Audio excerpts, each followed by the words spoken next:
भाई स्वागत करती हूँ अपने YouTube चैनल पे। आप सभी का एक बहुत ही प्यारा सोहर गीत सुनाने जा रही हूँ। कैसे लगेगा कमेंट में जरूर बताना और हमारे चैनल को ज़्यादा से ज़्यादा सपोर्ट करना। दीदी का छिरे हमरो के बैरन नदिया आंगन बीचे झगड़ैया आंगन बीचे झगड़ाई हो भाभी जब तोहरे होई है लालनम कंगन हम ले बई कंगन हम ले बई हो भाभी जब तोहरे होई है लालनवा कंगन हम ले बई कंगन हम ले बई हो बजी है ई फूले के थरियावा सोहर हम गऊ बई सोहर हम गऊ बई हो भाभी भैया से ले बई रुपैया आंगन बीचे नचबई आंगन बीच नचबई हो भाभी भैया से ले बई रुपैया आंगन बीचे नचबई आंगन बीच नचबई हो हमारो के बैरन नदिया तू हई हमारो के बैरन नदिया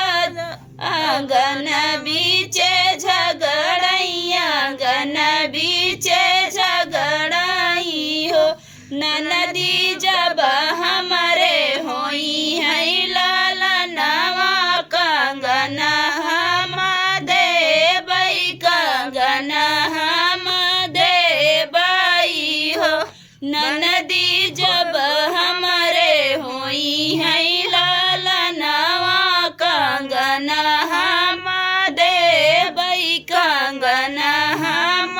देबई हो फुलवा के बजी है थारियावा सोहर तू ही गई बियू सोहर तू ही गई बियू हो नदी भैया जे देई है रुपैया आंगन बीचे नाचियो आंगन बीच नाचियो हो नदी भैया जे देई है रुपई आंगन बीचे नाचियो आंगन बीचे नाचियो हो 8 महीना नवला गल ललना जनमली है ललना जनमली है हो नदिया 8 महीना नवला गल ललना जनमली है ललना जनमली है हो सखिया आंगने में बाजई बधैया सखीन गावई सोहर सखीन गावई सोहर हमर बैरन नदिया सोहर ठाड़ी गावई सोहर ठाड़ी गावई हो के लिए बताइए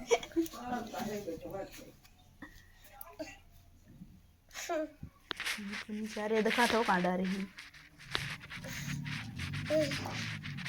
मैं बैठा शांति से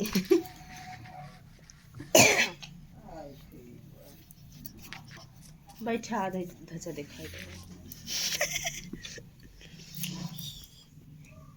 सुअर ठाड़ी गाँव में हो भाभी दे दे तू सोनी के सोच कर भाभी दई दे तू सोने के कंगनवा भतीजवा के जन्म में भतीजवा के जन्म में नी हो भाभी दई